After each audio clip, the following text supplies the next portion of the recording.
Hello YouTube, Martin here. I am taking a look at, well, I finally turned on the Saturn again, and yeah, you can see it actually running over there. Sorry for the bad lighting, sorry for the kind of a mess in the audio and the frame rate, but I thought it would be very nice to take a look at the Sega Ages Volume 1. And I think this was released in 1996, if I'm not mistaken. And this is one of many of the Sega Ages releases, because there have been Sega Ages on the PlayStation 2, but also on the Saturn. And this one was also released in PAL format. And it features Afterburner 2, Space Harrier and Outrun. And as I have been playing a lot of Outrun lately with my Outrun 2 challenge, and if you guys want to enter the challenge, please go ahead. It's the Outrun 2 on the original Xbox, that, well, the drifting challenge, go take a look at that. And I actually have been playing some other Outrun as well. I dug out my old PSP, and yeah, I've been playing this, Outrun Coast to Coast. And actually it runs surprisingly well on the old PSP. I'm not sure if you can tell, but single player, yeah, like this. I mean it is as good as it comes when you want to play Outrun Coast to Coast portable. But I think it would be very nice to just go check out Outrun on this momentous occasion. It's kind of late, and I have lost the ability to speak English, so this might prove to be somewhat of a challenge. Oh, look at my little USB forever psychedelic little snowman thingy.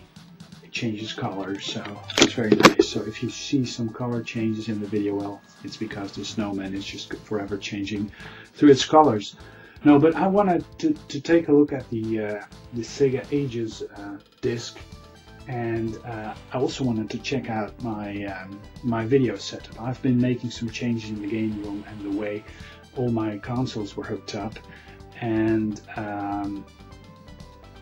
yeah, I just wanted to check if my systems were still, you know, if I could still record all my systems. And I'm actually using a Pinnacle USB PVC 170, which is a USB Pinnacle composite video and S-video capturing solution.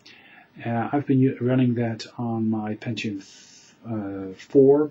And also a Core 2 Duo system, and I must say that the Core 2 Duo keeps up with it, no frame drops, but the Pentium 4, it drops frames like mad.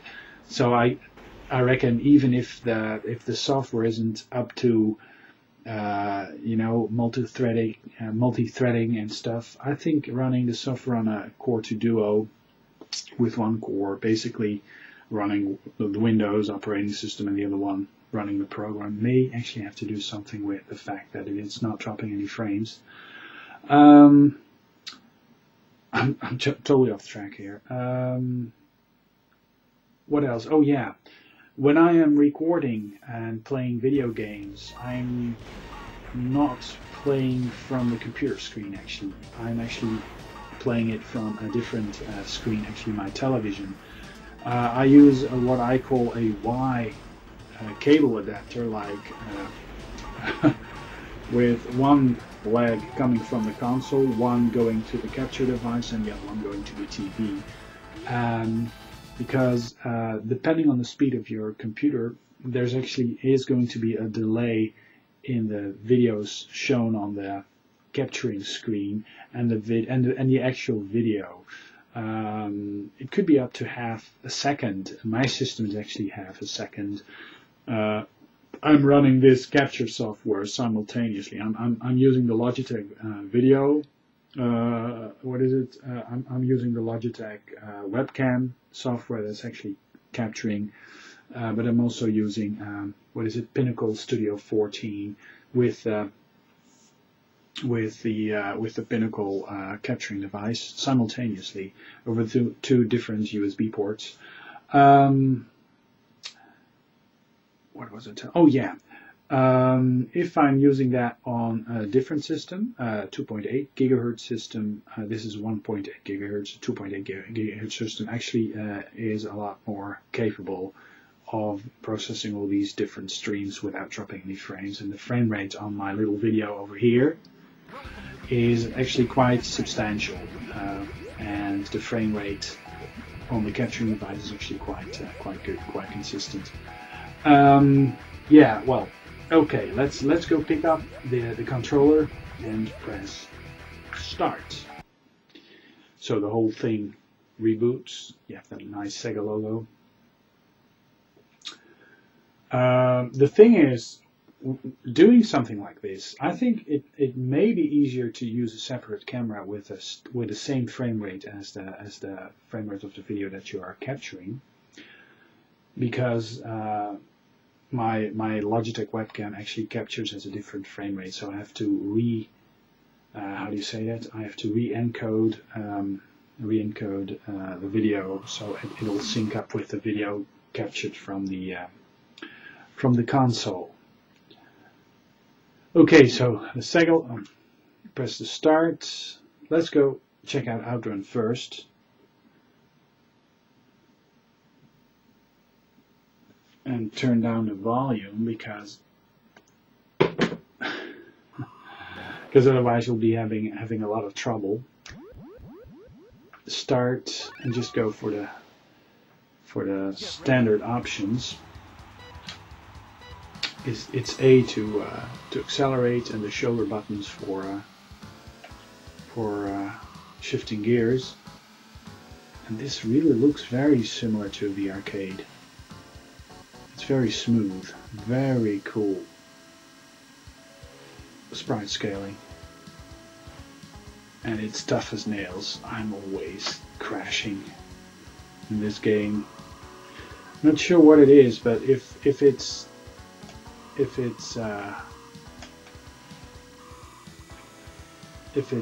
not non-polygon racing games, I'm just very bad at. If it's vector based or whoa, oh man, I'm always crashing here.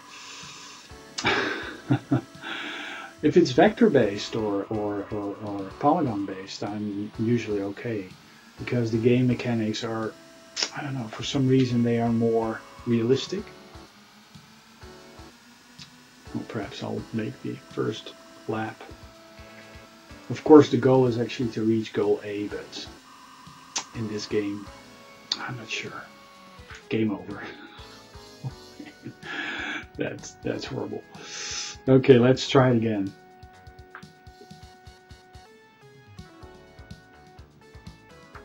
No, not even good enough to enter in the high score table. Let's check another background music.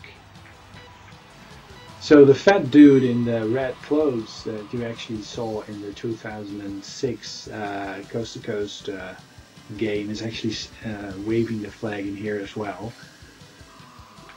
So I mean, he did come from the original arcade game, and I think this is pretty arcade perfect.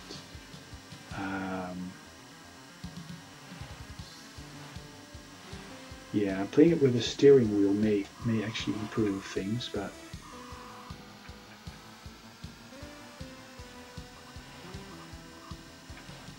using a third-party Saturn controller, so that might be causing some problems. I'm always crashing in this bit.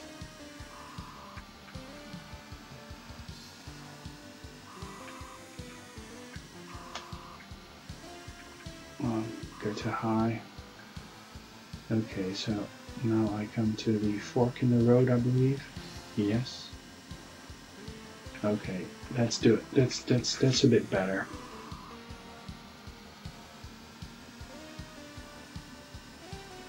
I'm always crashing into these cars. Whoops. Not sure what happened, but still on high. I love the sprite scaling.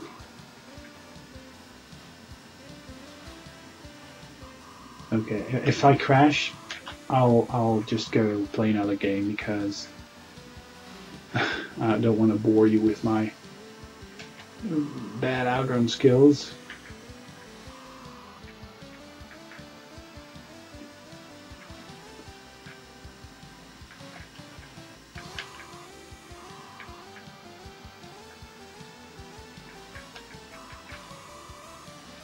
That's, you know, playing this game, I find it actually quite amazing to see how they capture the original feel of the game in the Outrun 2 game that I showed you a bit earlier.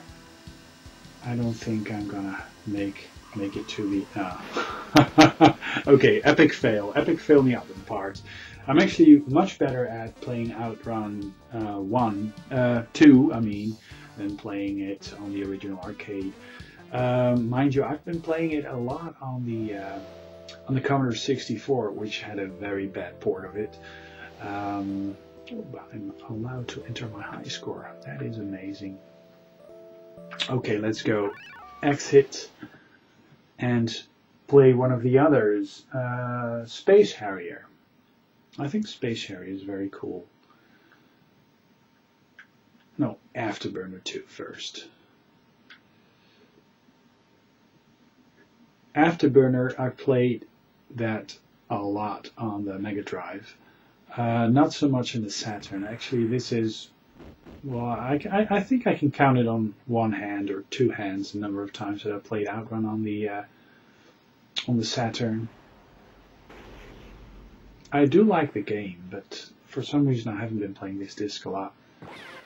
So, this is Outrun number 2. Not sure what the differences from number 1 are, but there's bound to be people that, you know who what they are.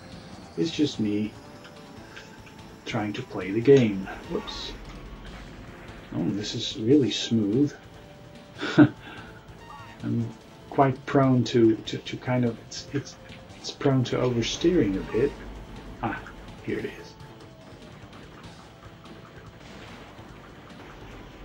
So this is quite different from any other home version I saw. Wow. Yeah, you need to fly this with a stick. I mean, this is just not, playing it with a gamepad, it's just not the same. Oh man, I'm just so bad at it. Yeah, just kind of oversteering. I don't want to diss it. I mean, it's probably one of the best home versions of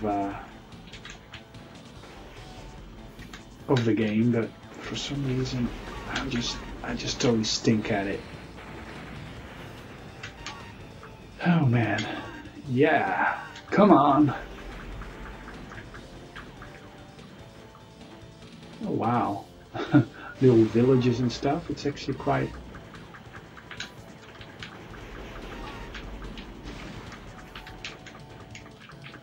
nice graphics. I do think that this type of game actually shows, this Red Racer and quite a few of the other games, this actually shows the limits, what you can do with scaling sprites. And what is it? Whoops. Yeah, the move to polygons actually came very not much later. I think they were doing wireframe 3D game graphics for a while on various games, but the move to polygons was actually quite soon after this. And it's amazing. I mean, Sega was really famous for its sprite pushing, sprite scaling stuff, but yeah. Whoa, no, exit. Oh, well, let's play it again. See if I'm even worse at it. the game just wants to be played again. I wanted to go to Space Harrier, but well, perhaps I'm not oversteering too much. Not sure what it is with these with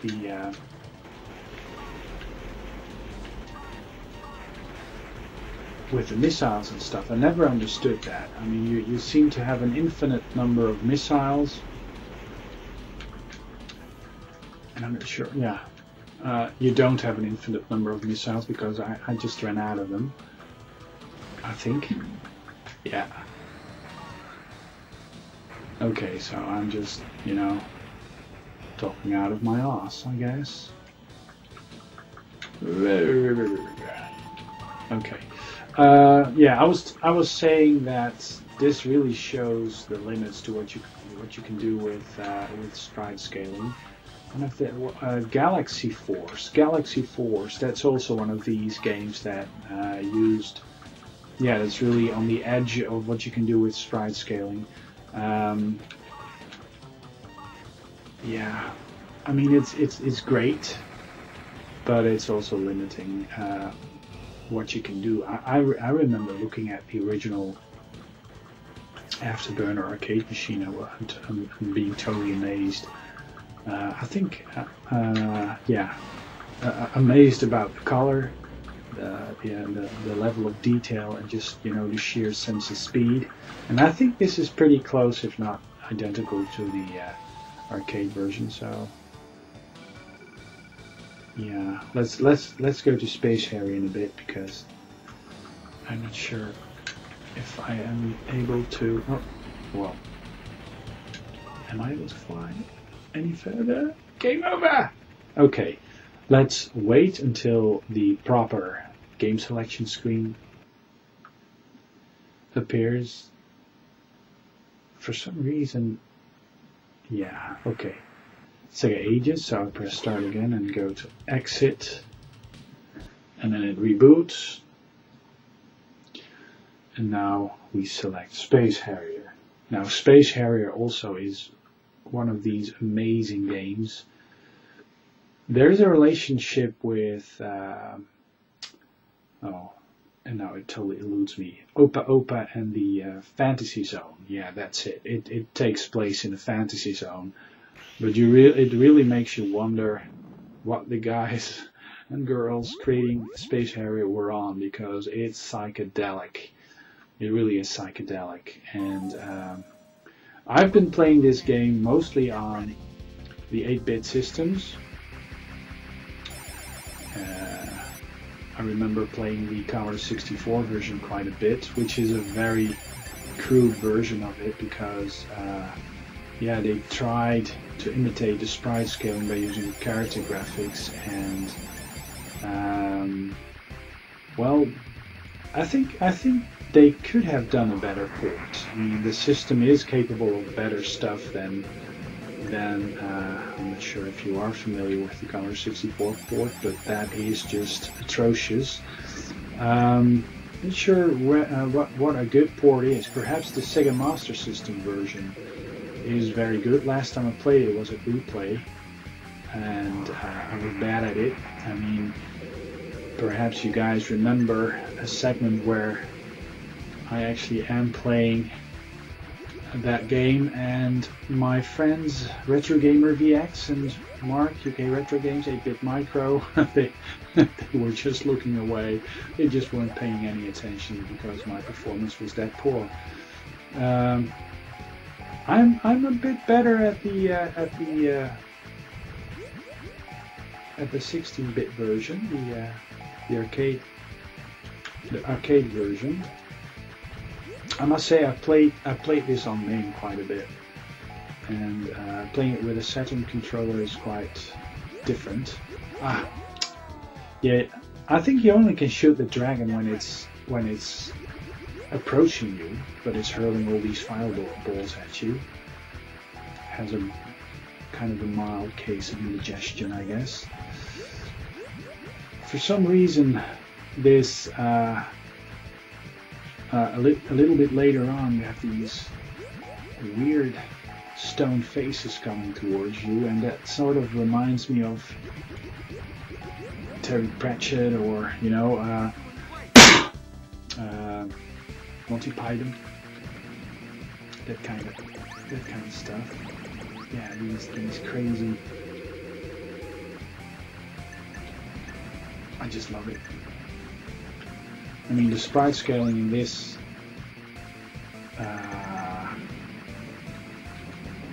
version is just amazing. Wow. Whoa. I'm just loving this. So it's just me trying to play this game.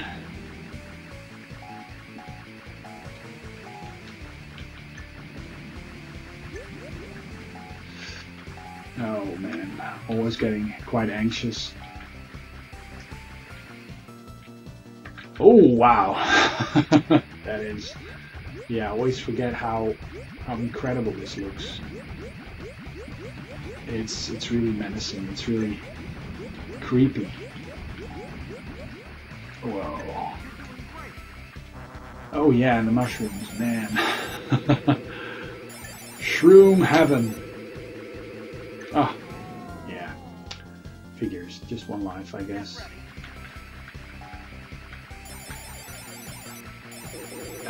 Yeah, well. Okay. Amazing game, amazing disc, and I think everybody who has a Saturn should actually try to go for this, because it really has some quality games on there. Yeah. Okay. Well, yeah, just consider this as a small test. I mean, it's not a quality review. It's just me trying to figure out how to have me on screen at the same time with the game footage that's showing. I've done some stuff like this in the past, and yeah, I'm just wondering whether or not this is something you guys think I should do more. I like to talk and play, and yeah, well, it's been a rough week, so I guess I'm not joking. This might be a very boring video, but you know. Okay, well, I think this looks good. I think this looks good. You know, me sitting here in the screen and with the video up there, and let's see if I can sync it up and have Andrew's little retro in front, and yeah, just see if I can. I want to use this setup for